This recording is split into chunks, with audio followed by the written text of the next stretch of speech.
Before beginning with our distinguished panel, I would like to leave the floor to the Ambassador of Italy to Germany, Armando Varricchio, for his opening remarks. Please, Ambassador.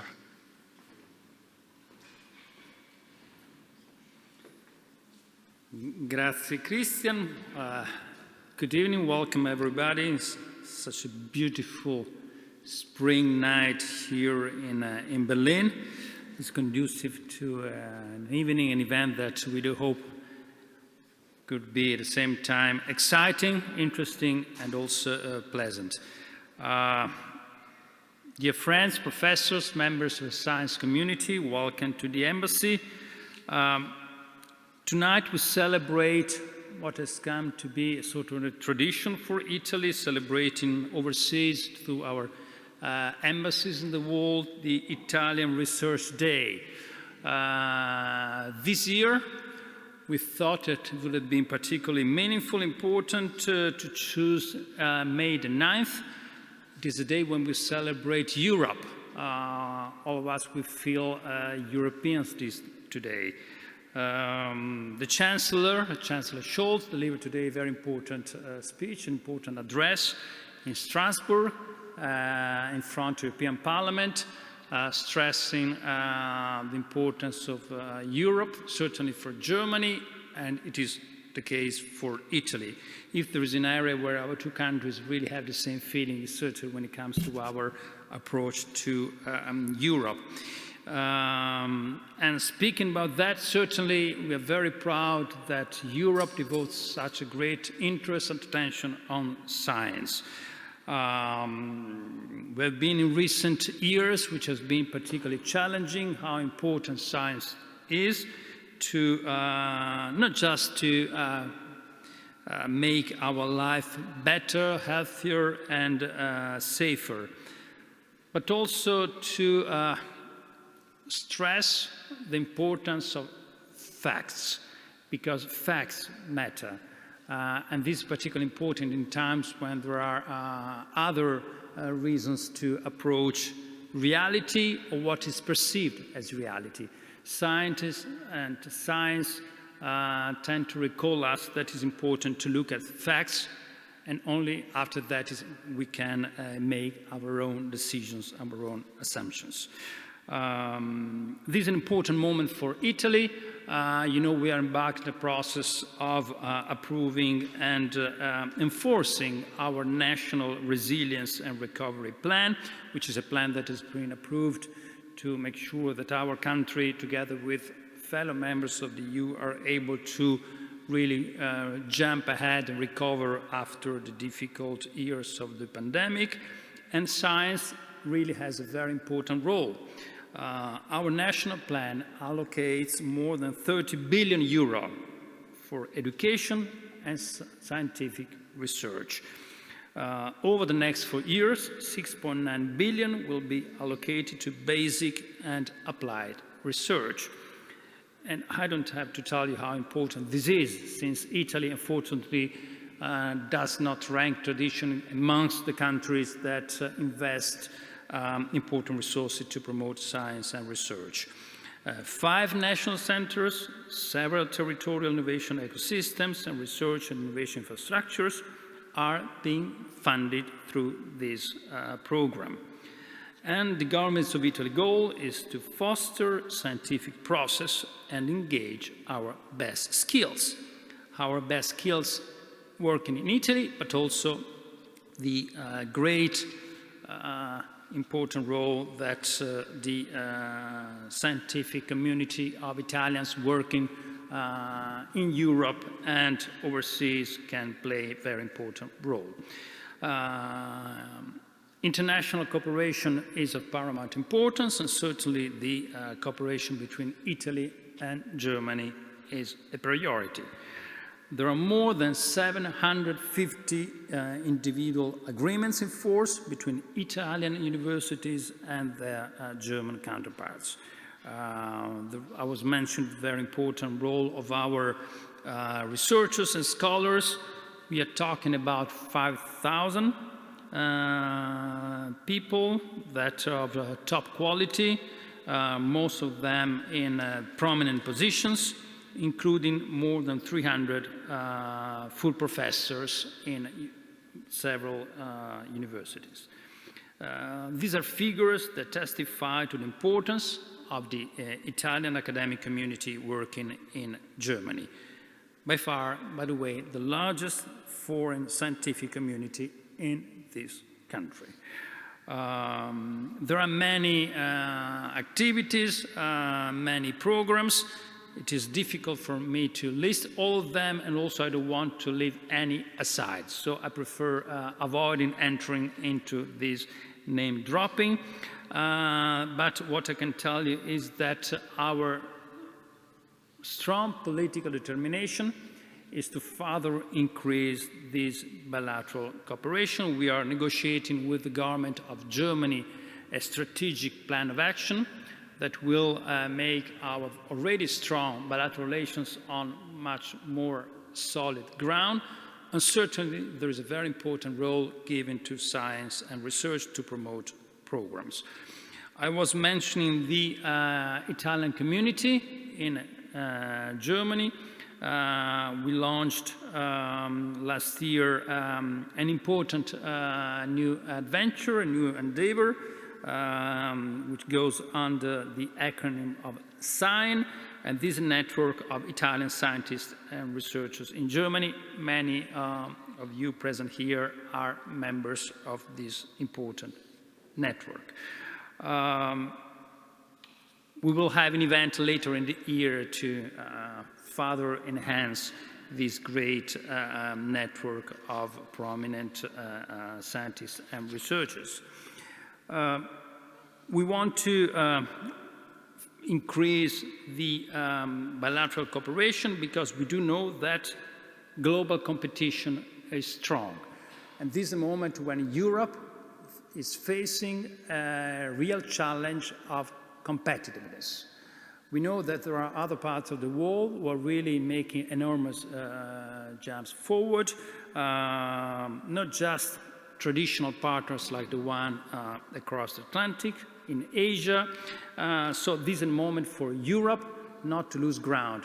If we want to make sure that our system of values, our system of welfare, what we consider and deem important in Europe is able to be preserved and nourished, we don't want to lose ground. We want to compete. We want to show that we are able to really meet these very important challenges. And the secret of this is through science and research. So all of this is on the menu of this very important evening. Thank you very much to all of you for attending this event, but particularly I'm very grateful for the distinguished panelists who will create a lively discussion, exchange views, and all of them have so much to tell us. So I'm looking forward to hearing to you. Enjoy the evening. Thank you very much.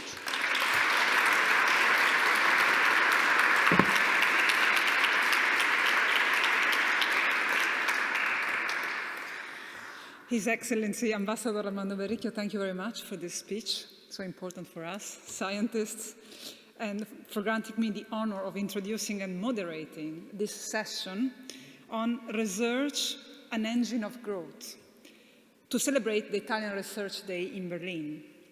As a founding member of the recently created association SIGN, Scienziati Italiani in Germania Network, I would like, first of all, to thank His Excellency the Ambassador for the impulse given to us, the many Italian scientists and scholars active in Germany, to gather and meet in this new association and here in the embassy, a bilateral think tank on science, technology and academia which promotes good scientific practices and activities between Italy, Germany and Europe. The creation of this association would not have been possible without the constant engagement and coordination role by the scientific attaché of the embassy, Professor Vincenzo Fiorentini, now flanked by Professor Pier Giorgio Alotto. Many thanks to both of you, from all of us, for your work and for the organization of today's event. My name is Chiara Franceschini, and I am since 2016 a university professor for art history at the Ludwig Maximilian Universität in Munich. after having previously worked in the UK, France, and the United States. Having myself a relatively vast experience in managing international research projects in art history, the humanities, and heritage studies, I'm very happy tonight to have the honor and the opportunity to introduce the 5 illustrious colleagues who, from different perspectives, different disciplines, and different career stages, will contribute to our common theme, research as an engine of growth between Italy, Germany, and the world.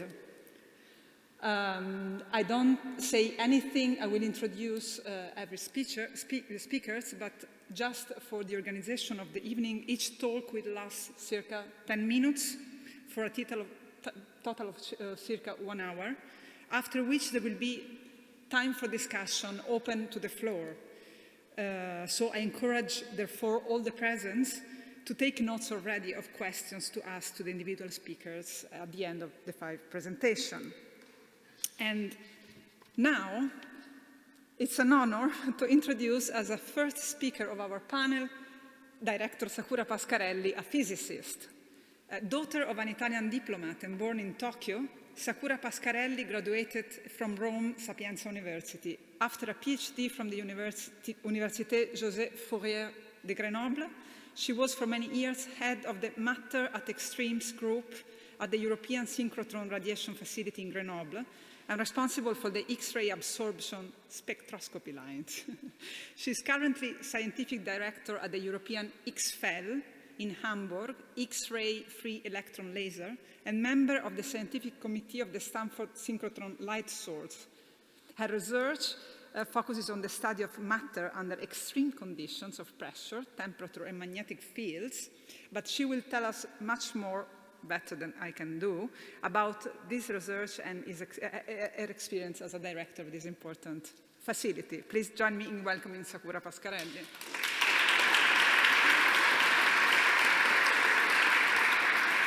Thank you very much, Chiara. Thank you very much to all of you here. I don't know, am I going to change the slides? Or somebody? Okay, maybe I will do it. Okay, so first of all, I'd like to introduce myself. As Chiara said, my name is Sakura Pascarelli. So Pascarelli is Italian, very Italian, and my parents were Italian, so I am Italian. But Sakura is a Japanese name. Actually, it stands for cherry blossom in Japanese, and I was born in Tokyo. Maybe this is a pointer, yeah. So I was born in Tokyo, and I traveled when I was a baby, a young child, to the US. Then I went back to Rome, and I did my primary school in Burma, and high school in Indonesia. And when I was 16, I traveled back to Italy. And in Rome, as Chiara said, I graduated from La Sapienza in Roma.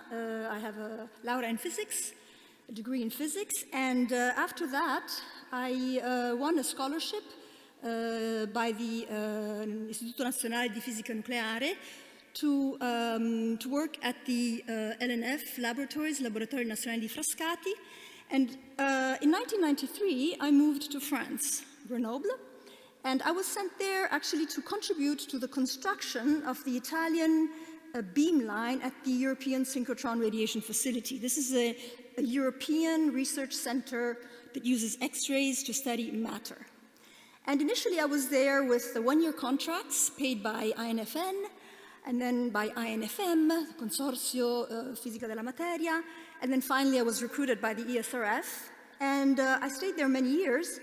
And in 2019, I moved to Germany, Hamburg, when I was appointed scientific director of the European X-ray free electron laser. So this is my career in a nutshell, and I will tell you a little bit about this facility. So the European XFEL is an international user facility. It is funded by 12 shareholder countries, and Italy contributes to about 3%. It is located in Hamburg. This is a photograph seen from the top, so Hamburg is here on the bottom right. So you see here the DAISY campus. DAISY is a large research center in Hamburg, and the European XFEL and DAISY collaborate on this project. XFEL constructed and operates the X-ray laser, and DAISY constructed and operates the accelerator. So this is the source of our electrons underground. This is a 2-kilometer long accelerator. This is the longest radio frequency accelerator in the world, electron accelerator in the world. And it produces, therefore, world record electron energies, and therefore these electrons then also produce world record high energy photons, so X-rays, which are then distributed in different tunnels and used by large teams of researchers underground in these large labs, about 3.5 kilometers from DAISY. So the construction started in 2009, and operations started in 2017. As you can see here, this was the inauguration of the end of the tunnel construction in 2012. This is the big tool that was used to dig the tunnel.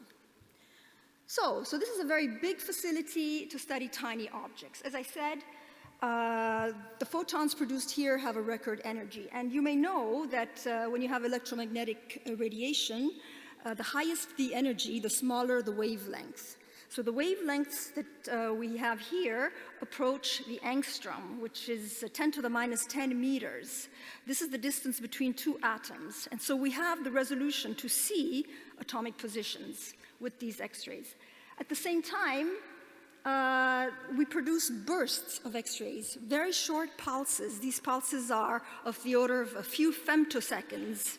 A femtosecond is 10 to the minus 15 seconds. So you can imagine that the pulse length is like the time of the opening of a shutter in a camera.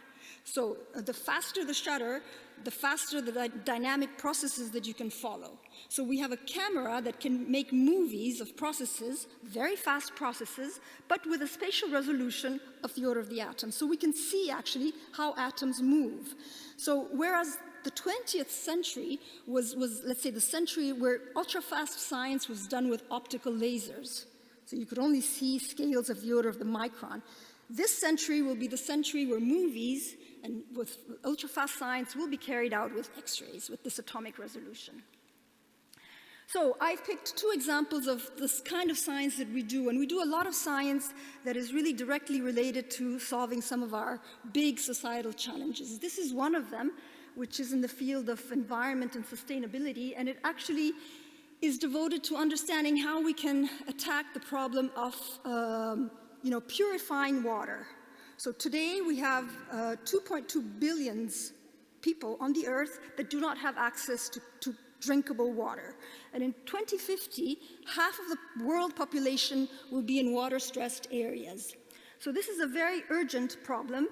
And so what we're doing is we are now studying these copper complexes. So copper is cheap, you can find it everywhere.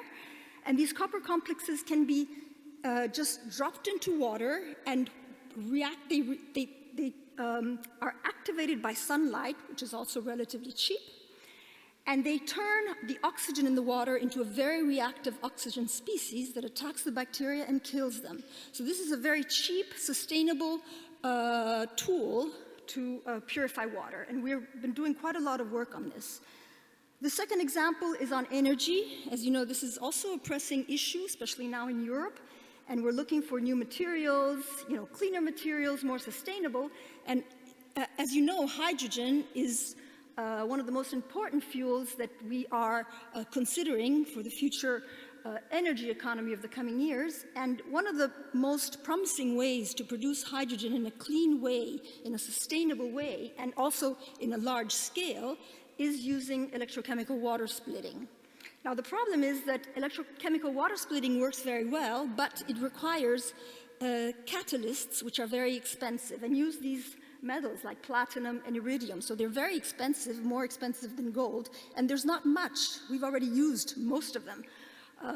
And so we are now trying at the EU-XFEL to substitute these catalysts with cheaper materials based on 3D metals like cobalt, nickel, iron. This is work which is led by PI Giulia Mancini from the University of Pavia, and they came already several times, and they have very, very interesting results here that will very soon be published. Okay, so that was just to give you a little bit of a clue of what kind of research we do. A little bit a little bit of numbers. So as I said, Italy contributes to about a little bit less than 3%, and our shareholders are CNR and INFN. But you see, the Italian staff, the scientific staff, is much larger. It reaches 8%. And actually, if you look at this pie, you can see that we are the second country in terms of population at the European XFEL, just after Germany. Also, the scientific use is steadily increasing. It started very low, and now we have just reached, well, at the end of 22, the percentage of our share, but the projection from 23 is approaching 5%. So this is a very rapid growth. Probably also linked to the fact that I joined the facility 3.5 years ago, and I've been activating, the Italian community. I mean, even the fact that I've been invited many times to the embassy, I think this is also quite positive for the European XFEL and for the Italian presence there. So Italy has also contributed with in-kind contributions. Actually, they made a very important contribution to the construction of this accelerator because of the historical expertise in constructing superconducting radio frequency electron accelerators. Yes, and so finally, we also have many Italian scientists in pivotal positions. So the experiments we do at the European XFEL are all evaluated by international scientific committees in independent peer review screening.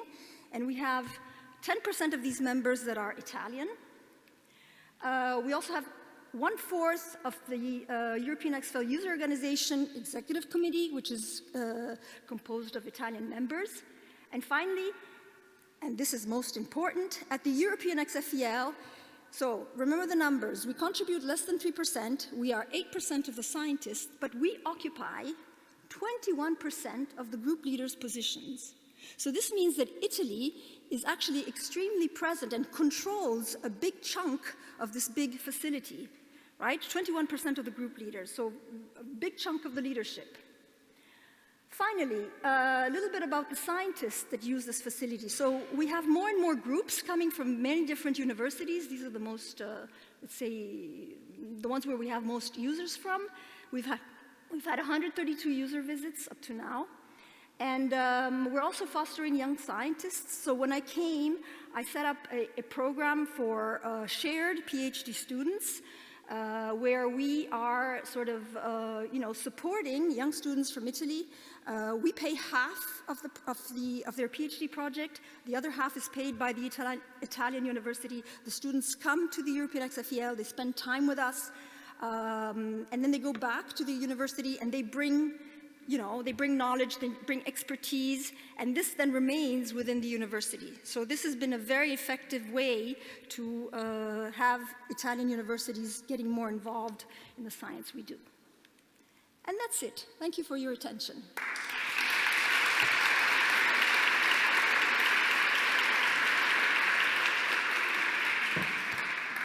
Thank you very much, Sakura, for staying perfectly in the time. And now, from the extremely little, the tiny objects and the femtoseconds I've read there, we pass to the extremely large with our next speaker, Roberto Tamai, engineer who leads the extremely large telescope of the European Southern Observatory. Born in Naples, Roberto Tamai graduated in engineering in Naples and Berkeley. After working on the European Space Agency, ESA, Hypersonic Plasma Wind Tunnel Project, he was Chief of Engineering at the ESO, European Southern Observatory, called Paranal Observatory in Chile from 1991, and then Deputy Director of the La Silla Observatory. In 2008, he returned to Europe as Deputy Director of Engineering at ESO in Garching, and is currently leading, as I've said already, the ELT, Extremely Large Telescope, about which he is going to talk tonight, and especially on how such ambitious scientific enterprises are helping growth. Please, Roberto, the floor is yours.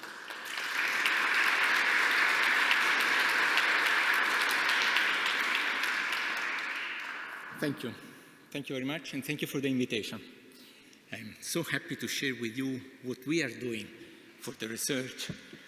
So, And let me also point out in this picture, my introductory picture, this laser. And during the presentation, I will disclose why now you see a telescope with the laser pointing to the sky. First of all, what is the, not working.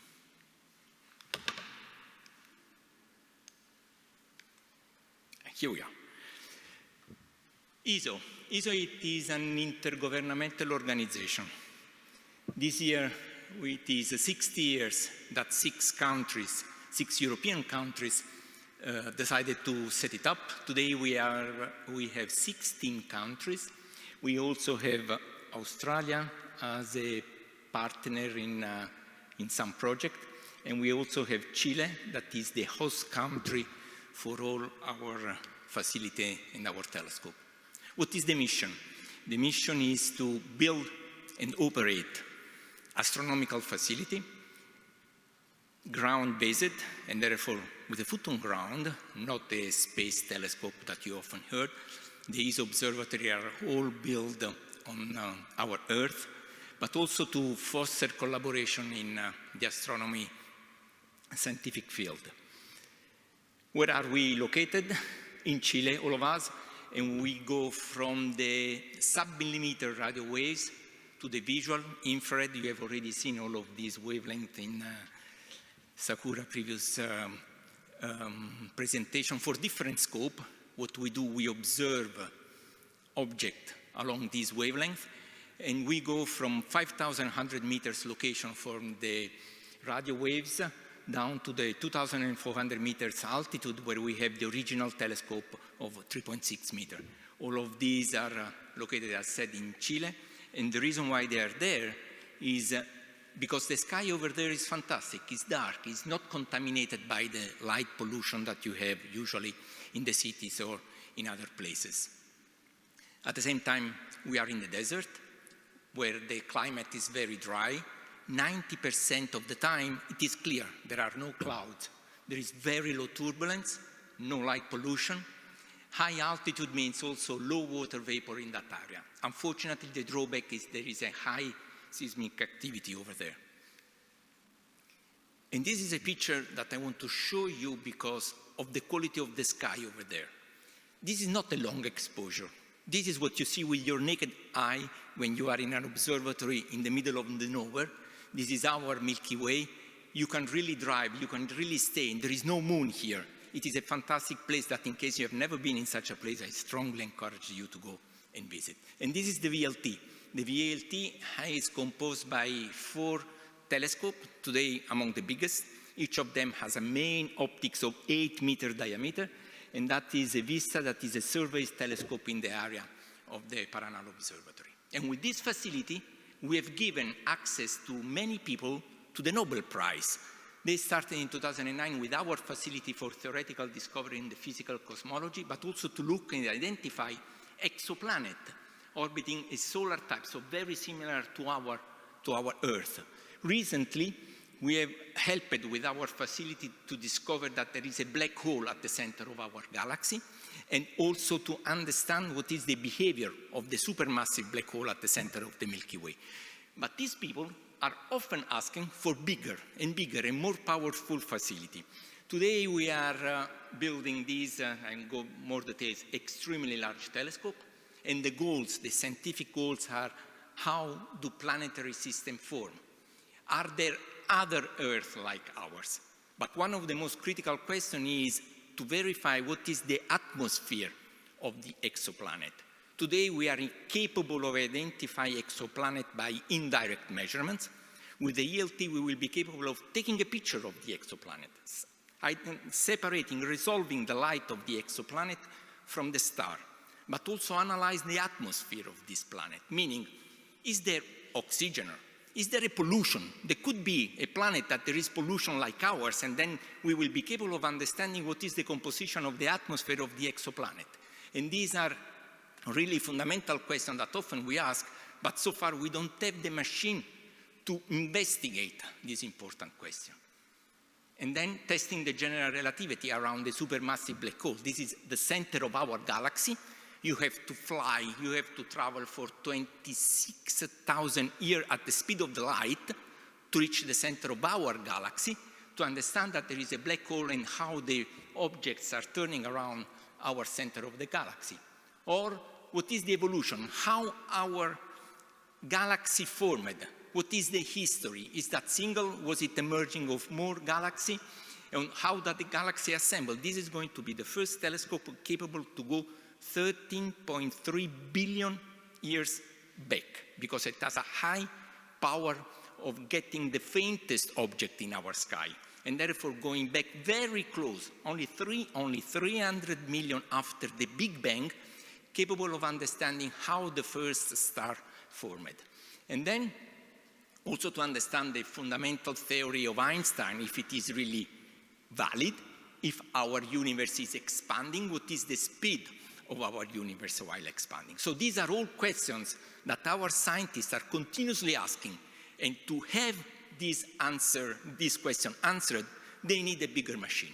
But most of all, I also believe that this machine will open the window to something that today is unimaginable, because once you have such a big, a new powerful machine, there will be new questions because they will open new windows towards something that today we still don't know.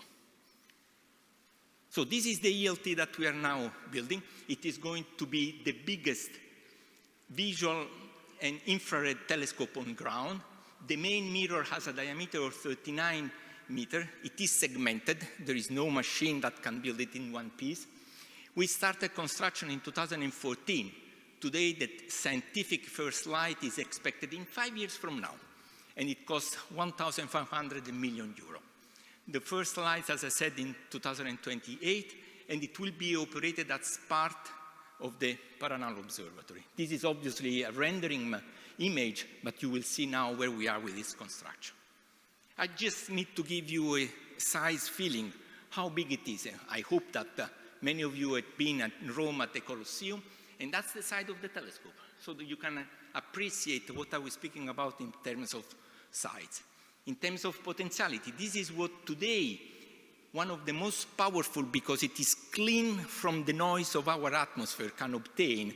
If we have the same field of view with the ELT, that's the resolution that we will obtain. So 15 times sharper than the one that today you can obtain with the Hubble Space Telescope. I strongly encourage you to visit our webpage, elt.iso.org, that there are webcams, so you can see exactly today what is happening on the telescope, but we'll also give you more information about the telescope, the optics, the scientific, the instruments, and many more details that we have there. Now, let's go slowly on the industrial part. These are all the companies that are helping the ELT to move forward. This is our power in terms of construction. And among them, there are 4 very important Italian ones, in particular for the dome and main structure, the structure. We have Cimolai, and we build that are part. This is the largest ground-based contract for astronomy ever placed. We have also the INAF, that is leading one of the scientific instruments. And then we have Adoptica, that is a consortium of 2 Italian companies specialized in the adaptive optic, that is the technology that clears up the noise of our atmosphere when the light is crossing our atmosphere, and I will explain what we are speaking about. So that is the dome, the structure, how it will look like on Cerro Armazones in the middle of the Atacama Desert. And today there are many components, both for the dome and for the main structure, that have been composed. I don't want to go into the details. In case of question, I'm more than happy to answer. And this is the situation a couple of weeks ago on site. You see that the foundation of the dome are completed. They have now, and all of this will turn, because this is the dome on top of the telescope to protect it from the sun during the day, but also from wind and rain the few times that we have rain. They have started now the assembling of the mechanical structure. There is a good progress, excellent progress with the foundation of the dome, and the company is progressing on site with the construction of the dome and telescope structure.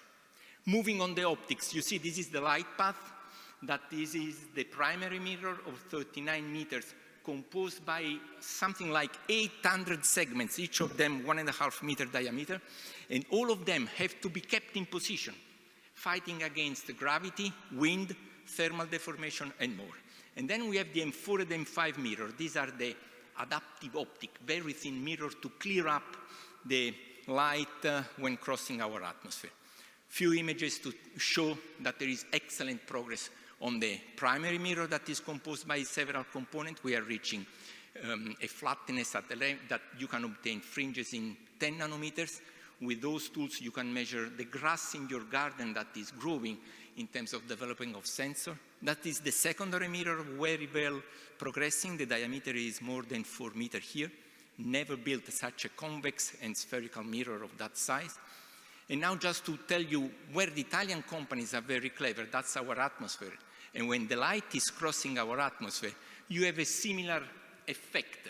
Something like when you drive in the highway in the summertime that you can see. So if I have a mirror in my optical path that is behaving mirrored, the opposite of the water here, you will obtain a resolution that from here it gives to this one.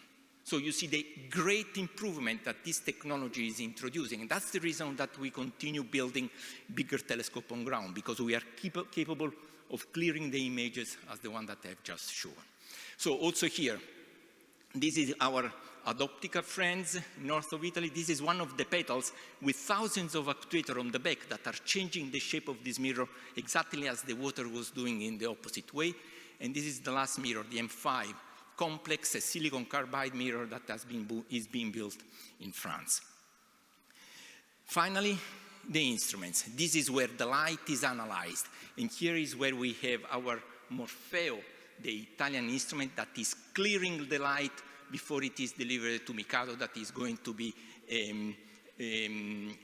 diffraction-limited imager and spectrograph capable of resolving the exoplanet in our universe.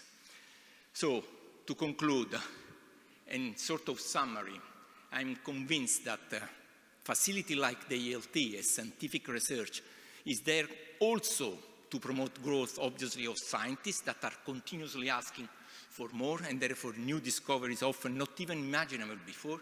And the scientists are pushing a lot the engineers to go beyond what is the state of the art in order to fulfill their wish, their requirement, their scientific goal. And therefore, cutting-edge technology and know-how is strongly moved forward thanks to this research in moving forward. Then there is the industries.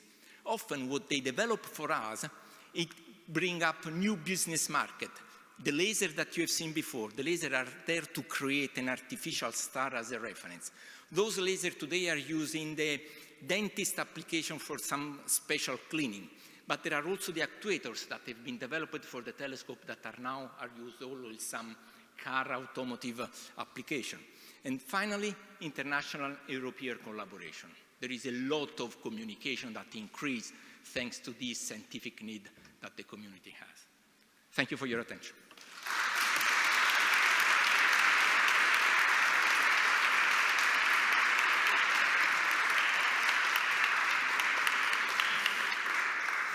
Thank you very much, Roberto. And I must say, as an art historian, I'm fascinated by these architectures that reminds contemporary museums as well as medieval cathedrals with their domes, which is extremely interesting.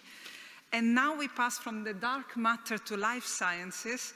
It's my pleasure to introduce Prof.Elisa Araldi, the youngest member of this panel, from Castel San Giovanni near Piacenza, who studied at my same university, another motive of proud for me, the Scuola Normale Superiore and the University of Pisa, where she got her first degree in cellular and molecular biology. Subsequently, she did a PhD in pathobiology and translational medicine at New York University. She then carried out research activities in several international most important places, such as the Harvard Medical School, the New York University, Yale University, and the Polytechnic, the ETH in Zurich. She currently is Junior Professorin for Computational Systems Medicine at the University Medical Center in Mainz. Recently selected as a winner of the Early Career Fellowship Program promoted by the Human Technopole under the patronage of the Ministero dell'Università della Ricerca, She has chosen the University of Parma to conduct her interdisciplinary studies on cholesterol biosynthesis with a combined approach of genomics, physiology, and data science. Elisa will talk now about systems medicine and big data as engines of growth. Thank you very much, Elisa, and you have the floor.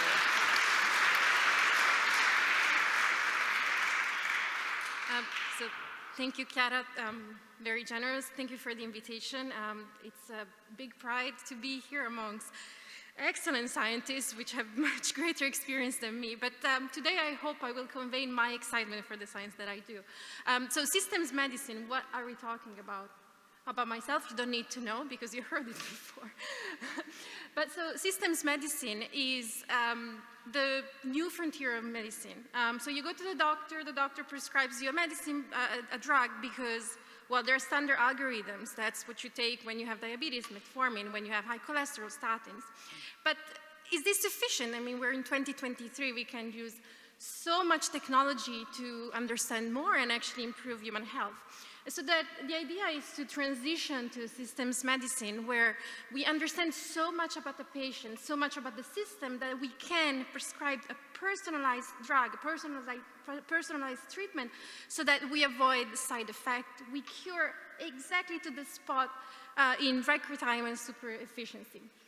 Now, probably a dream, yes, but we're working towards this dream. So what does system medicine need? It needs big data. To understand things, we need to see things, we need a lot of information from different points of view. So obviously from experiments, this is a bit what the life sciences have been doing so far, small experiments, bigger experiments, but also anything that belongs to the human. So how does a person live? What's their lifestyle? What's their environment? Are they smoking? Are they overweight? Do they exercise? Have they been to the hospital? Were they in an accident? Do they have family history of diseases or other things? And then on top of that, we need also their samples. We need pieces of them to further analyze them and to see things that you would not understand otherwise. And so for doing that, we have biobanks that collect genetic data, that collect what's floating in their blood, which proteins, which metabolites, what is happening in their microbiome, and so on. Obviously, these biobanks are not an easy task. They're big enterprises, big efforts, and they're coupled with everything else regarding a patient. So we follow these individuals and we see what happens to them over time. We study anything that it's belonging to them, and then what do we do? And so that's what system medicine, where system medicine comes in with, sorry, I'm messing up. Sorry, oops.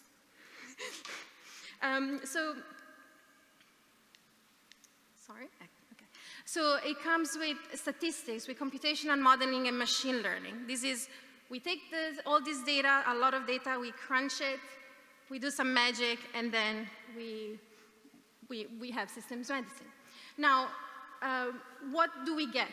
So we understand the disease better. We can diagnose earlier and prevent the disease.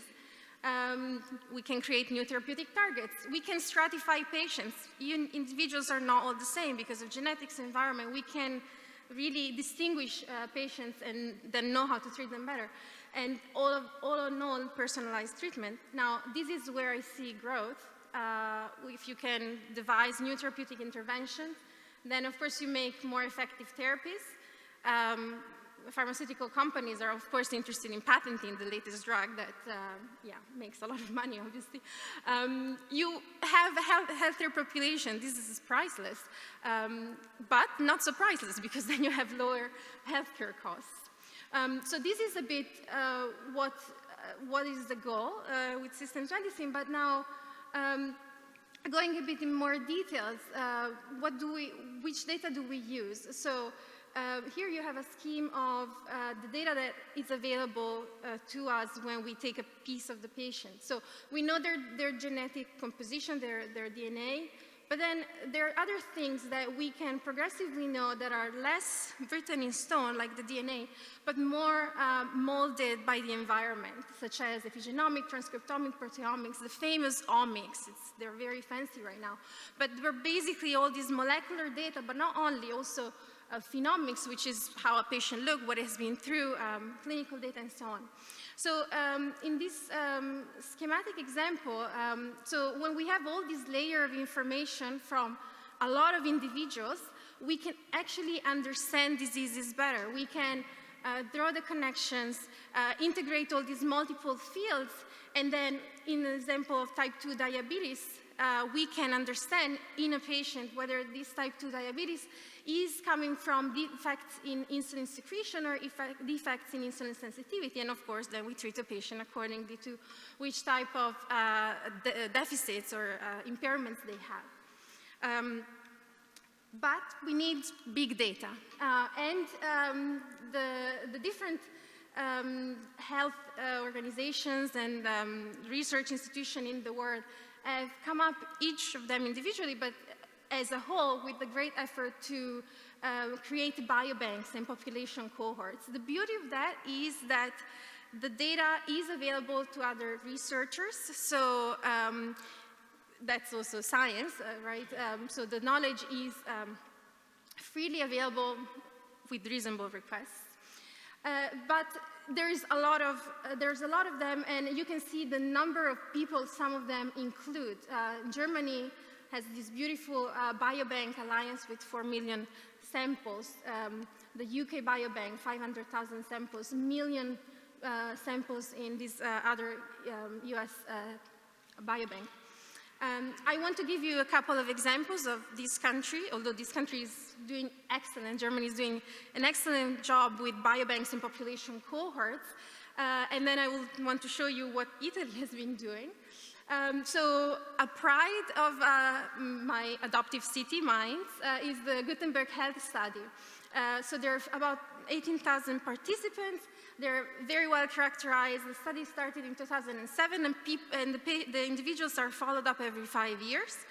And we have 11,000 data points per individual, and up to 5 million samples from those individuals. So you understand the amount of data that we have, and the type of analysis, the type of data that is acquired comprises a lot of different aspects of these individuals, and a lot of research endeavors are in all these disciplines. It was started mostly for cardiology. Obviously, cardiology brings a lot of people, unfortunately, to the hospital. But then, thanks to the amount of data that was collected, then different other disciplines could use the data to do research and understand more. Germany has a lot of population cohorts. This is just one. But I just want to give you a glimpse of the Italian ones. One is the CRIS Biobank. So it comprises 13,000 inhabitants from the Südtirol. And it has a lot of not only information on the patient itself, but also samples, also pieces of the patient, and with the hope of generating even personalized cells from these individuals, so induced pluripotent stem cells, so that you take a piece of skin of the individual and then you can generate neurons or cardiomyocytes. So this is definitely very ambitious. The other quite big Italian cohort is the Molisani, and it's a cohort that, as the name says, it's a combination of Molise, a region in Italy, and Sani, which is healthy in Italian. And it's a project born, again, to study cardiovascular diseases with about 24,000 individuals over 35 years. A lot of research, a lot of insights, quite an obvious one, but nevertheless was quite interesting to see in this longitudinal cohort is that ultra-processed food intake leads to earlier mortality. Not that very surprising. But nevertheless, Italy has a few population cohorts. Those are just two. And you see here the logo of the Human Technopole. Why I'll show you that? Because the Human Technopole is a new research institution in Italy for the life sciences. It had opened 5 research areas that you can see here. And the excitement is that the Human Technopole was able to recruit recognized scientific leaders from abroad. We stole the director of the Max Planck Institute of Molecular and Cellular Biology, Marina Zerial, who's going to direct the Human Technopole soon. And in the research area of genomics, we saw from the UK a great female scientist, Nicole Soranzo, and Pietro Carnici from Japan. Their job now is actually to take those cohorts that I've just shown you and vamp them up. So not only analyze what they've always analyzed, but go really deeper and do post-genomic analysis on them, because the Human Technopole has so many facilities that it's now possible to go back to these biobanks and get even more out of them. Incidentally, the Human Technopole is also the institution that has given me this fellowship to return to Italy. The very last slide is the biobank that I'm using, or that I've historically been using before coming to Mainz, is the UK Biobank. A lot of data coming from the UK Biobank, 500,000 volunteers. And my research questions, a couple of my research questions is, can we understand a bit more about longevity? Are there the medicines, are there drugs that will increase our longevity? And what I will study next is how do cholesterol precursors regulate life? We can talk about it at the reception. I'm not going to bother you with that. I'm concluding, thanking the founders so far. If you are in the life sciences and you know people that want to come back to Italy, I'm hiring, so just so you know. And with this, I'm concluding and leaving the stage to Chiara.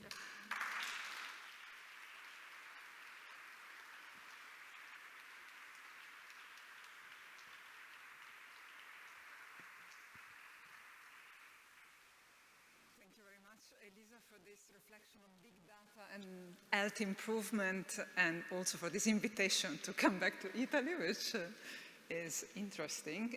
And now it's my pleasure to introduce Professor Mlynek, which, okay, no, because, thank you very much. Professor Juergen Mlynek from Gronau in Lower Saxony. Studied physics at the TU Hannover and the École Polytechnique in Paris, obtaining a PhD in 1971 in physics. He worked at the IBM Research Laboratory in San Jose, California, and in Zurich, and was later professor of experimental physics at the University of Constance and then at the Humboldt University here in Berlin. He was vice president of the DFG, then president of the Humboldt University, and finally president of the Helmholtz-Gemeinschaft until 2015. He is currently chairman of the board of the Falling Walls Foundation, organizer of the Berlin Science Week, where this year, I believe, also a couple of events will be co-organized with the support of the embassy. Professor Mlynek is also chairman of the Strategy Committee of the European Quantum Technology Flagship Initiative, as well as member of the board of the Old Spring Publishing Group and the Carl Zeiss Company. Among other awards and prizes, his research in quantum optics, atomic physics, and surface physics earned him the highly prestigious Leibniz Prize in 1992. Tonight, he will be speaking about research as engine of growth, paving the way for the next breakthrough globally. Sehr geehrter Herr Professor Mlynek, Sie haben das Wort.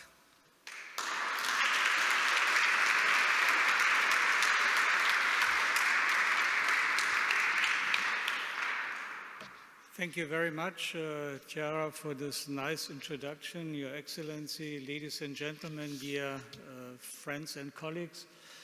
I want to talk a little bit about another aspect of research in the sense really of the motto, research as an engine of growth. Now, why are we doing research? Of course, one reason, as we have heard in the nice presentation so far, is to satisfy human curiosity. You know, where do we come from? Is there life elsewhere in the universe? How can we look at the smallest structures using coherent X-ray radiation. The XFEL laser is one good example for that. But the other aspect, of course, of science is also to ensure our standard of living, to create wealth, because basic research has to be financed somehow, and is financed by taxpayers' income through jobs that hopefully are of high quality and future-oriented. That's an aspect of research that I wouldn't say is often, forgotten, but if you talk to politicians especially, and those who are sitting in the budget committees of parliament, it's a very important aspect to really show that with the help of research, you can foster growth and also, the stability of our society. So let me talk a little bit about one platform, the Falling Walls Science Summit, where we really appreciate contributions from the Italian embassy and also from colleagues from Italy, because, science in Italy has a great tradition, and there is wonderful science coming out of Italy. And the goal of this Falling Walls Science Summit is really to bring together people from all over the world into the heart of Europe. I mean, Berlin, under this, light bird falling walls. And this can be only done if we do this together. And looking at the US on one side and, Asia Pacific with China on the other side, I think Europe is strong in research and technologies. And therefore, if we do this together, and if a strong research country like Italy supports this, this is wonderful. I could tell you a lot about my personal relationships to Italy, just a few anecdotes. When I became president of the Humboldt University, I realized that a German professor living and working in Rome was on our payroll. It's Arnold Nesserat. We talked about him because Chiara is also an art historian by training. He was one of the few, or the first, German heading a museum in the Vatican. So, this was great for me as president of the Humboldt University. Whenever I went to Rome, I had the chance to really get a very special insight into the treasures of the Vatican. And then later on, Massimo Inguscio, a really long-standing friend of mine, became president of the National Research Council. Maybe you know him. I just talked to him a few days ago on the Falling Walls event. And I helped him in a strategic advisory board. So there are a lot of personal relationships. Now, I only have 10 minutes and already 4 minutes or so are over. Let me briefly go through my slides. Falling Walls is a non-for-profit organization that brings together people from all over the world to talk about breakthroughs. So what's new in science? What are the next walls to fall in science, research, and innovation? And of course, there are different aspects. There is one day where we really have, the big shots talking about new findings in science. And I tell you, as a physicist, it's not so difficult to identify a breakthrough in science, like physics or chemistry. It's always a challenge to identify breakthroughs in social science, humanities, arts, law, economy. It's not so obvious. And I have regularly debates with my colleagues from those disciplines whether it makes sense at all to talk about breakthroughs in those disciplines. think about it. It's not obvious. It's a real challenge because the view of the social scientists and those working in humanities on breakthroughs is quite different than for a physicist. If gravitational waves are observed for the first time, on Earth, that's a clear breakthrough. Maybe there will be something on gravitational waves organized by the embassy in the Berlin Science Week this year, because you have a large laser antenna, Virgo in Italy, that also looks for the gravitational waves. In social science, humanity is much more difficult. Of course, anyhow, so we said, okay, top scientists talking about breakthroughs. What about the next generation? That's a format for the emerging talents. We also have a format talking about science in the sense of how to communicate science, We have to better communicate science to the public. Science literacy is an issue. We always want to decide on evidence, but people have to be trained in what evidence means. Let me give you a simple example of another initiative that I established in Germany. It's called House of Little Researchers. It brings STEM to the kindergarten. And their little story is the question, where does the wind come from? So the educator was talking to a little girl, and the girl said, it's simple. It's the leaves in the trees. They move and they produce the wind. Okay? So the girl with the parents went to the seaside. Wind, no trees. So she came back to the kindergarten and talked to the educator and said, what I told you before I went to the seaside was wrong. The wind are not produced by the leaves in a tree.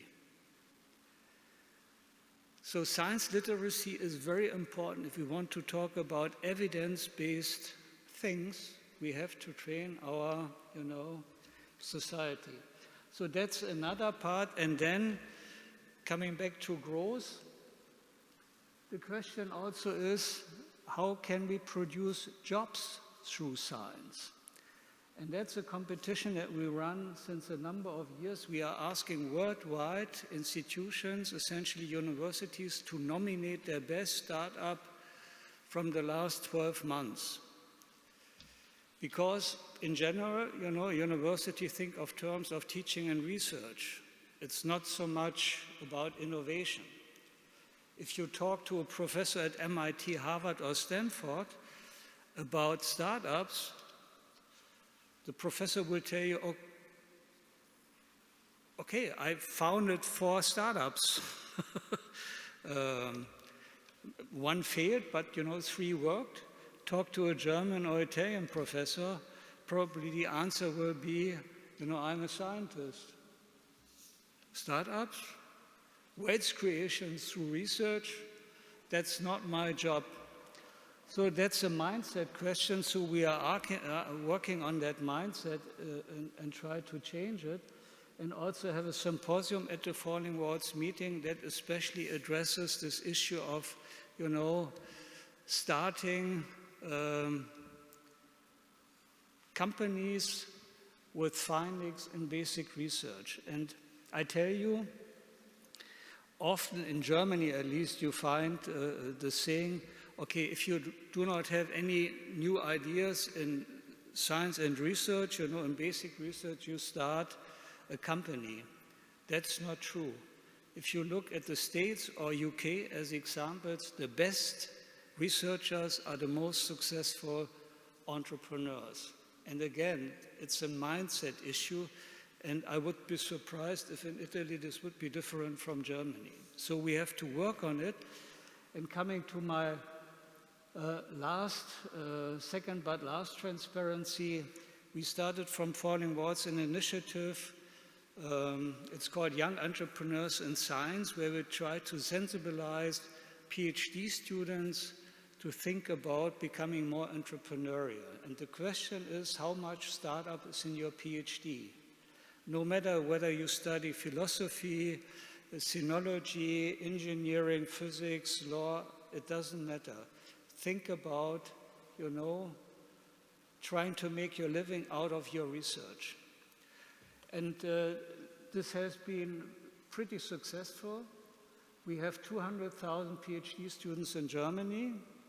If you think about 5 years average duration, you have 40,000 PhD theses being finished every year in Germany. The number is probably a little bit smaller in Italy, but orders of magnitude not different. This potential is not lifted. So that's an initiative where we have now 100 universities and Fachhochschulen being involved in Germany. The curriculum is in English because most of the PhD students, or at least half of the PhD students in Germany, come from abroad. So it can be, transferred also to other countries. Think about it. We are happy to, make this also more known to Italy. But I think we really have to think about ways how, not compromising top basic research, we can help to really start this growth engine through research. And one very prominent example, that's my last slide, is Özlem Türeci, this Turkish lady who together with her husband founded the company BioNTech. They came from research. They were originally in cancer research with BioNTech, and then when COVID came, they changed from one day to the other using mRNA to really create this wonderful company, which now together with Moderna is leading also in these vaccines. So these are stories of success where science can act as an engine of growth. Thank you.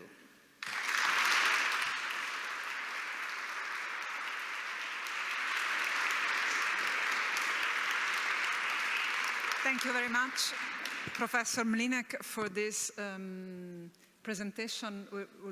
Really would be important for Italy to have something similar and to increase collaboration. And thank you very much for your experience, for having shared your experience, and also for having stressed the importance of evidence and facts, as already the ambassador said, something that is important also for the humanities, by the way. And now we come back to, in a certain sense, big data, but with demography. And our last speaker for this evening is Director Emilio Zagheni, born in Crema, Lombardy. Emilio Zagheni received a master's degree in economics from Bocconi University and a second master's degree in statistics and a PhD in demography from the University of California at Berkeley. He is managing director now of the Max Planck Institute for Demographic Research and affiliate associate professor of sociology at the University of Washington, so quite interdisciplinary also, where he was director of the Center for Studies in Demography and Ecology. Zagheni is known for his combination of digital data and traditional sources to track migration. In 2016, he received the Trailblazer Award for Demographic Analysis from the European Association for Population Studies for his achievements in digital and computational demography. As co-chair of Digital Demography Panel in the International Union for Scientific Studies of Population, he works to facilitate interaction between demographers, statisticians, and computational social scientists. This evening, he will be speaking of migration of scientists, which is a sufficiently cross-cutting phenomenon across disciplines and personal stories, as we have heard tonight, to provide a suitable conclusion for this wonderful series of talks that we have heard so far.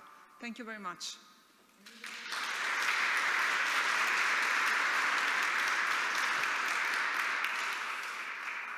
Thank you, Chiara, for this very gracious introduction, and thank you to the organizers for inviting me. It's really an honor and a pleasure to be part of this event. So tonight I'm going to talk about mobility of scientists and recombination of ideas. Now, as I am a demographer by training, let me just start with a little bit of a demographic puzzle. So let's assume that it's the beginning of the year, and in January you have 2 newly born rabbits, one male and one female. Then it takes about a month for them to grow to maturity and to be able to reproduce. They reproduce, they give birth to a couple of rabbits, one male and one female, and then each of them continue to reproduce every month as long as they reach maturity at, after 1 month of life. So a question is, how many pairs of rabbits would we have, for example, at the beginning of the next year? Now, I'm showing you this riddle because this is something that was proposed by Fibonacci and discussed by him in the year 1202. This statue is a statue of Fibonacci that you can still see if you go to Pisa at Camposanto. Now, it turns out that this number is 233, but that's not really an interesting thing. The interesting thing is that if we sort of follow this sequence, we get what is known as the Fibonacci series, which has a number of properties. One of them is that if you divide each number in this sequence by the predecessor, you get a number that converges to an irrational number that is about that starts with 1.618 and so on, which is constant and is well known as the golden ratio. Now, the golden ratio is everywhere. It's everywhere in nature. You can find it at the supermarket when you sort of look at Romanesco broccoli. You find beautiful spirals, and for each bud, the sort of relationship in size to the predecessor is constant and approximately equal to the golden ratio. The golden ratio is beautiful. It has aesthetic, pleasingly properties, and so we see applications in art, for paintings, for architecture, and so on, and even applications to financial trading and different types of financial operations. Now, I'm showing you this, and so I'm talking about this ratio, mainly because I wanted to show that often we can start with one problem in science. We can start with a demographic problem, a demographic process, and we may end up with something very different that has applications in all sorts of fields. And that's really what science is about. We develop some tools, then someone else from a different field may take some of these tools and may lead to sort of innovative contributions. Now, the way this happens is, so this happens in multiple ways. Scientists talk to each other, but one of the mechanisms that particularly favors this is international mobility, that sort of favors exchange of ideas and the recombination of ideas and so on. And so what I would like to sort of talk about today and sort of focus on is mobility of scientists and show some patterns that we have observed with a couple of recent studies. So I'm going to talk about some results that we obtain using bibliometric data. So bibliometric data are essentially metadata from publications. And so we use this large abstract and citation database that's called Scopus. It includes more than 77 million articles. And then we use this information in order to make some inference about migration of scientists. So there are lots of details in the methods, but the idea is very simple. Say, if we know, we can track people and their affiliations, so scientists and their affiliations based on their publications. So if someone published regularly with an affiliation like Humboldt University up until, say, 2015, and then suddenly, starting from 2016, he or she starts publishing with London School of Economics as an affiliation, then we can infer that between 2015 and 2016, that scientists moved from Germany to the UK. And it can be done at scale because we have millions of publications for millions of authors. So let me show you a few patterns that we observe. So this is a chart that has on the left-hand side patterns for females and on the right-hand side for males over time. And it includes the top 10 destination countries for scientists. We see that the United States is the top destination country, even though the relevance or the importance of the United States has been decreasing slightly over time. The UK is steadily at second spot, Then comes Germany, that is third, between third and fourth, depending on the years. We can clearly see a big rise for China here, both for men and women. China was not even part of the top 10 in 1998, but is now the third top destination for scientists on a global scale. Italy is here, was number 6 for women in 1998, and now is sort of number 10 for women. It was number 9 for men in 1998, and now it sort of dropped off the chart for men. It's a slightly declining trend for Italy. So this gives you a general sense of patterns and countries that are sort of attracting scientists over time. Now, science thrives when there is diversity, when there is exchange of ideas, when there's also balance. And so now I would like to show you something about one type of diversity, which is gender diversity.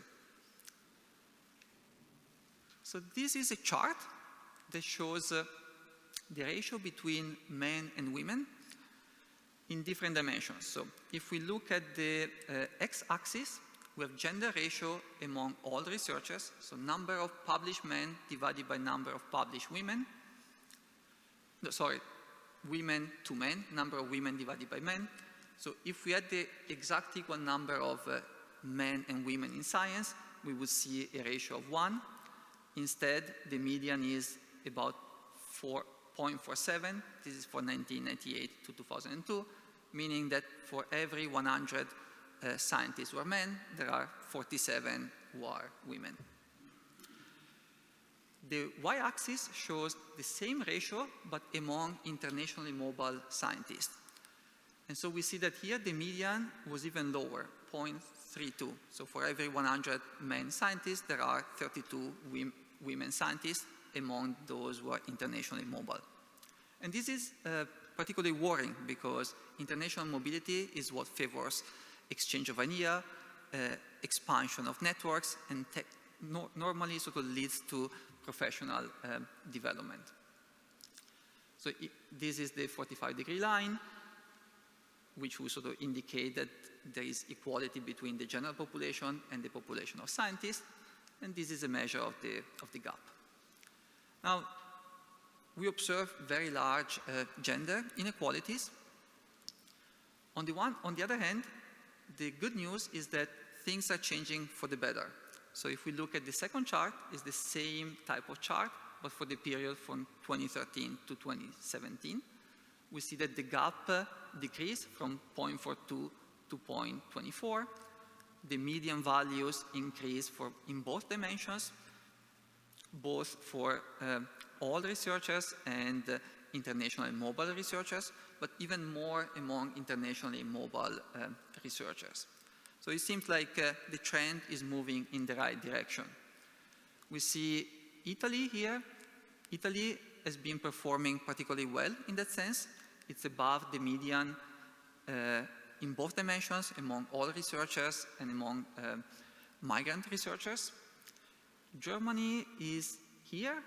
It has been improving compared to the previous period, so it's moving in the right direction, but it still remains below the median among for both dimensions. Okay, so this gives you a sense of trends in gender inequalities. Now we also looked at all these rates. We computed immigration rates for all countries, and then we tried to see whether there are some patterns that emerge. One thing that we wanted to consider was whether there is a relationship between migration of scientists and economic growth. So what we did was that we looked at the relationship between out-migration rates on the y-axis and GDP per capita on the x-axis. Now there are a lot of details in this image, but you don't have to sort of worry about the details. What you can see is the pattern from the model-based estimates, which has a sort of U shape. So this means that the propensity to migrate to a different country, tends to go down with economic development up to a certain point, up to about $25,000 US 2017 US dollars in terms of GDP per capita, and then it goes up. So this tends to indicate that some of the issues that have been labeled like brain drain perhaps were overstated, at least in the context of scholars and scientists. Like this propensity tends to sort of decrease as higher education systems expand in countries with low income. And then after a certain point, countries become more integrated in terms of, sort of science systems. There are more incentives to move across countries, and we see that mobility increases again. Okay, so I'm close to the end. Let me show you one slide that is specific to Italy and Germany. So this chart shows a ratio. The ratio of flows from Italy to Germany divided by flows from Germany to Italy. So if we look at around the period 2000, we were sort of oscillating around 1. So that meant that for every scientist who moved from Italy to Germany, each year there was one scientist from Germany to Italy, the other way around. So a fairly fair balanced trend. But then in the last decade, we see that this ratio has been increasing quite a bit. And so reaching, for example, 1.8, that is for every person who moves from Germany to Italy, there are 1.8 scientists who move from Italy to Germany. Now, by pure coincidence, if we look at the last number, that's the golden ratio. I don't know if we want to sort of consider this the golden ratio. I will let sort of, each of you can make his or her own conclusions of what the right ratio is. But one thing that I wanted to point out is that this sort of set of people, so people who move, for example, from Germany to Italy or from Italy to Germany, are very special people because they know the systems in both countries very well. And so if they're given the right resources and the right institutions, they can really make the most of it and contribute to growth for both countries and more broadly for the European Union. So this is something valuable to consider. These are people that need more support. Now let me just end here. If you want to have sort of more data, if you want to sort of see for yourself these trends for other countries and so on, I would recommend that you can take a look at this new database that we created at the Max Planck Institute for Demography Research. It gives you a sense of trends for other countries. Thank you all for your interest.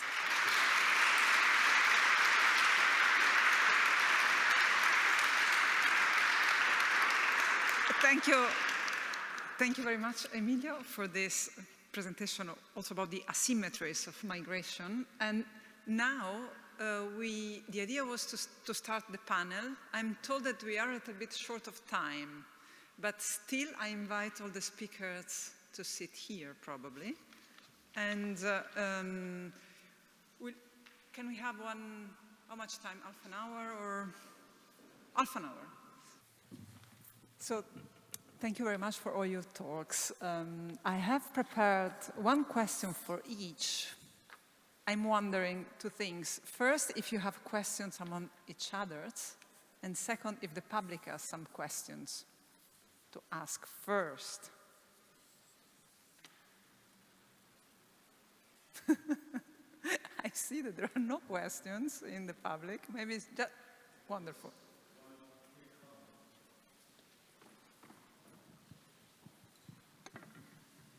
Thanks.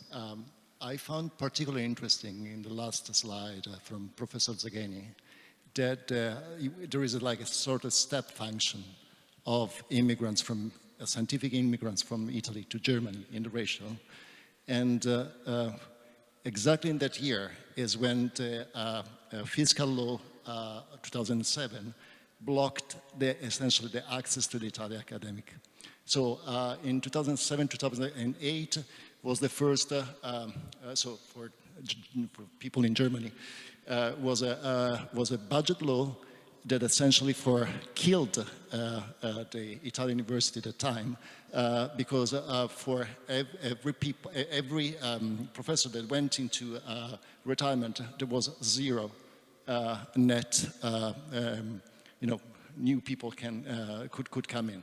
So probably this was one of the major driving force. Would be interesting to see whether this pattern is also verified in other countries in Europe. Because that would be one of the very nice way to directly determine what is the impact of political decisions in terms of science.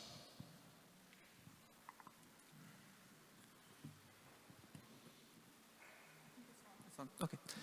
Well, thank you very much for this question. Yeah, that's very relevant. So how sort of policy decisions influence the mobility of scientists. And the case of Italy is particularly interesting. That's something that we should definitely look into. One of the things that we already looked into is, for example, the impact of Brexit on mobility of scientists. And so in that case, we found something that is interesting in the sense that the size of the flows didn't change dramatically. It was approximately what we would have expected, and so there wasn't a big impact of Brexit in terms of like number of people who moved, but there was a big compositional change. So what we saw was that people who studied in countries of the European Union and were in the UK suddenly moved to the European Union with a much higher probability, and people who started their career in the UK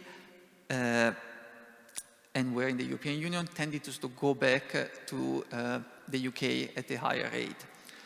And so this is an example where like there are some policy implications. Some of them may be sort of directly affecting science systems, like the one that you mentioned for Italy. Others may not be directly sort of affecting science system, but might affect other aspects of life, but influence scientists. And with these types of data and so on, we can sort of look at these discontinuities and assess the relative impact. Thank you very much for the question and the answer. I see a second question there, and a third one. Thanks. Good evening. Thank you, first of all, for the very interesting presentation you all did. I have a general question for all the scientists here, and that's the following. In the COVID area, we understood that the research for the virus was possible so fast. They explained to us it was extremely fast. I'm not a researcher, so I don't know, but they explained us it was so fast because of the amount of money that was put into that research all of a sudden. So basically, the more money was put in that, of course, the faster the different companies and scientists could work on it, because curiosity is expensive and knowledge is expensive, which is quite clear. So my question is, in your respective fields of interest, of studies, do you see more money put in your research? What is the trend? So, because of course, if we hear that a trend is an increasing amount of money going into research, then we can expect there is more scientists interested in moving in the different countries, in studying in the different countries, and there is more hope for more knowledge and more studies. Thank you. Who would like to respond? Professor Mlynek? I can start. You know, these guys, I was showing this photograph of Özlem Türeci. They were working on mRNA for cancer research at the end. And what she was saying is that they had a technology platform developed that at the end could be also used for infection diseases. And I think there are many examples for basic research activities and also technology platforms that at the end can be used suddenly for a question that nobody thought of before. That's this issue of, you know, why doing basic research? That's always this discussion, basic research versus applied research or relevant research. You need both. But without basic research, for example, this vaccine could never have been developed so fast. So it's not a money issue at the end. Of course, there was a heavy investment in producing the vaccine because you then needed large amounts. But the technology and the know-how was there before, but it was not thought of being applied to infection diseases. Thank you very much. And perhaps, Elisa, you want to Yeah, answer? so I'm the life scientist here represented, and I can tell you what happened, at least in my neighborhood, when COVID happened. Everybody dropped their pipette and started working on COVID. So it was not that some new resources were allocated to COVID, but then everything else was also allocated to COVID, which were, we were doing other things and then we got shifted to COVID. But this is, especially in the medical field, in biomedical field, this is actually very common. As soon as you realize that a disease, and I'm talking about COVID because that was something exceptional, but as soon as a disease is rising above the ground, then there are trends towards investing funds in those diseases. So you can see cardiovascular being quite stable throughout the years, but then sometimes some types of cancers become more popular and get more funds. The losers here are the rare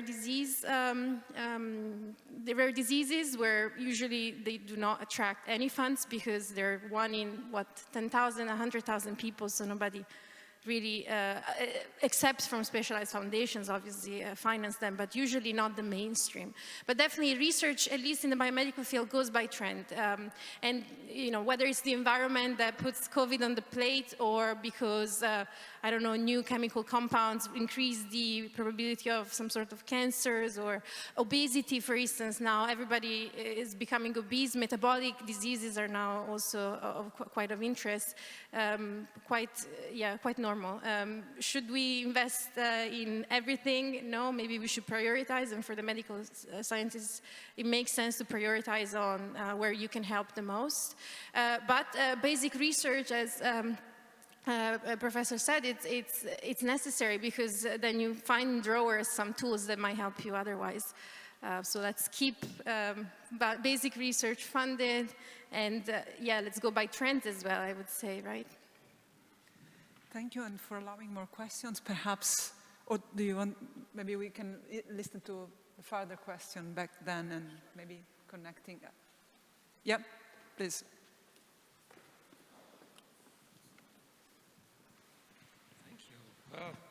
Thank you. Difficult to say which of your presentation was the most fascinating, but the question goes to Professor Pascarelli.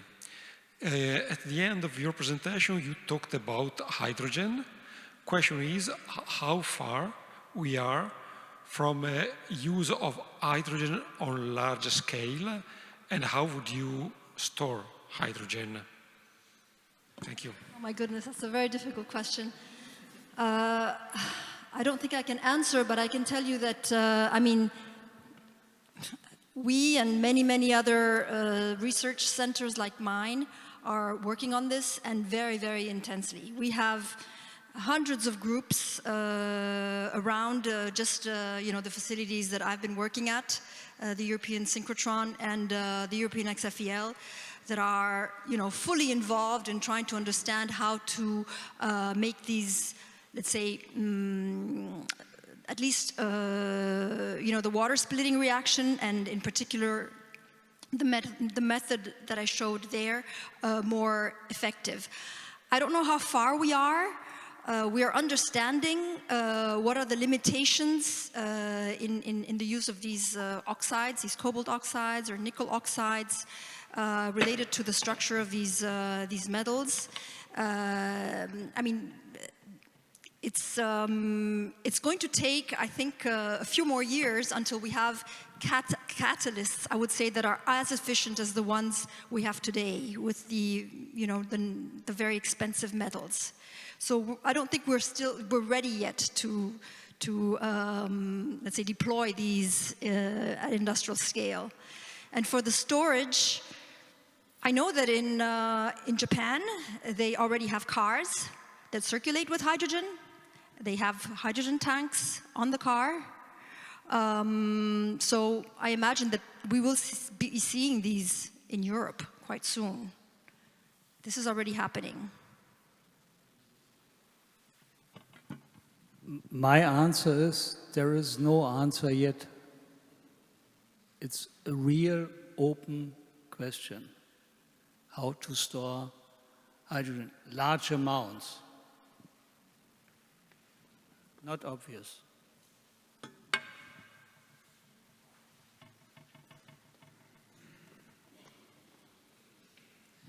Yes, my question was to Professor Araldi, and I was wondering if there are any privacy implications for the system medicine, which is very fascinating, but I thought of an ethical question, which many of us maybe are questioning. Thank you.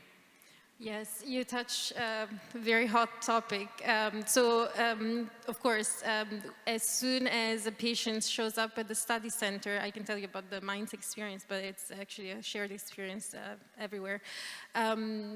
They need to agree that their data is going to be used to specific research questions and things like that.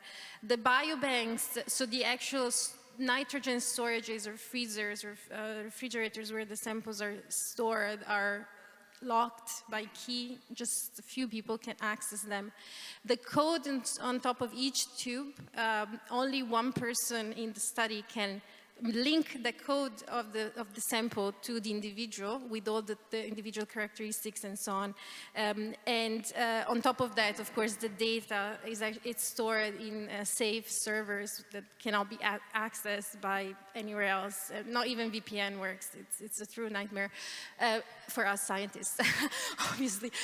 So the participants are protected in any possible way from both the biological samples to leak out, but also the actual data to get out.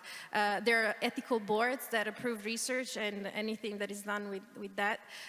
In Germany is especially tedious, apologies, because the data privacy, it's so enforced and so strong. We as researchers have trouble almost researching because it becomes a bit hard to start collaborating. Not that we share personal data, but even secondary data such as proteins,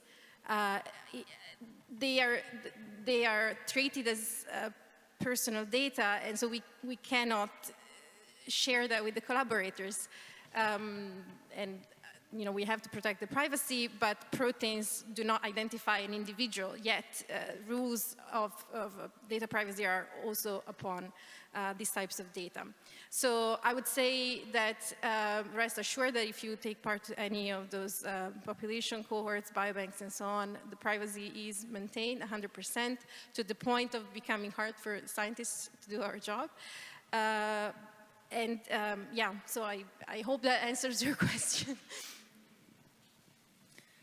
I have a question maybe for, okay. Evening, thank you for all your presentation. My question goes to Professor Tamai. It's a bit of a dreamer question. It's 2028, the telescope is working. Which of the open questions that you presented that you're going to prioritize the research into, and maybe why? Thank you for your question. Today, we still don't know which of the instruments will be first. Each instrument serves a specific scientific goal. Most probably it will be the imager. Imager Mikado is a German. The principal investigator is at Max Planck Institute in Garching. With that instrument, with that camera, we will be capable of taking images of potential exoplanet. So that is going most probably one of the first questions. But it could be that it will be faster and other instruments that could be in the spectroscopy area and therefore detecting some other fundamental question among the one. Most probably it will be the imaging camera. I also had a follow-up question for Roberto Tamai about the time of the planning of this huge telescope. You said that it started in 2014, And since one thinks about science as something going fast and research, evolution and development, can it happen that there are things that in 2014 and before were not planned, and now you have constantly to adapt your planning? How does it work? The long span of time that you need to construct this in respect to the fast time of science sometimes? There are many difficult aspects. To give you an idea of how long a project like that takes, it started in the second half of the 90s. Then it went through several phase A, phase B design phases. In 2014, it was approved the construction. Once you are at approval of the construction, originally it was planned to have the first light in 2026. Now we have suffered 20 months for COVID. And everything, everything has to run together with the scientific goal. For example, one of the main goals of the telescope, and to link to your question of science, is linked to the presence of the James Webb Space Telescope that is in the space. Because the two telescopes, the James Webb and the ELT, are going to have some synergy. They are going to complement each other. The James Webb will observe some aspect of a star, the ELT some other aspect. They have both different capability on the same object, and they will complement each other to provide a better answer to the scientist. Now, to follow the development is very difficult. First of all, you have to see the telescope as a funnel of photons, that these photons are then analyzed by the instruments. The instruments can change versus time, so there is a program of development of the detectors, of the instruments, following the scientists grow. So look at the telescope as only a collector of the photons that are then analyzed by the scientific instruments that change versus time. But most of the more complex things for all this time needed to build the telescope is the obsolescence of the items. Unfortunately, in 2014, you start with an electronic, and then in 2028, the electronic is already not available any longer. So you need to continue follow up also the market. So there is a complication, additional complication, not only the science that is growing, and you need to follow, and that we have a program in developing the instruments, but also on the real aspects. There are items that are obsolete when we will be there, and therefore we need to have a plan of how to continue remain at the state of the art of the technology. And that is a much more complex aspect. There's a lot of vision involved here, and we just maybe one last comment. We went from the falling walls of Berlin to the COVID, and today with the global crisis, of a European crisis. And one long question would be, how does science respond? What are the future challenges for science in Europe in view of the, we don't know, new political situation, but maybe it's a too large question to be answered now unless you have a quick answers. And then I think that we'll be moving to the reception that is kindly offered by the ambassador. And I thank you very much of everyone for your presence and questions, and to our speakers.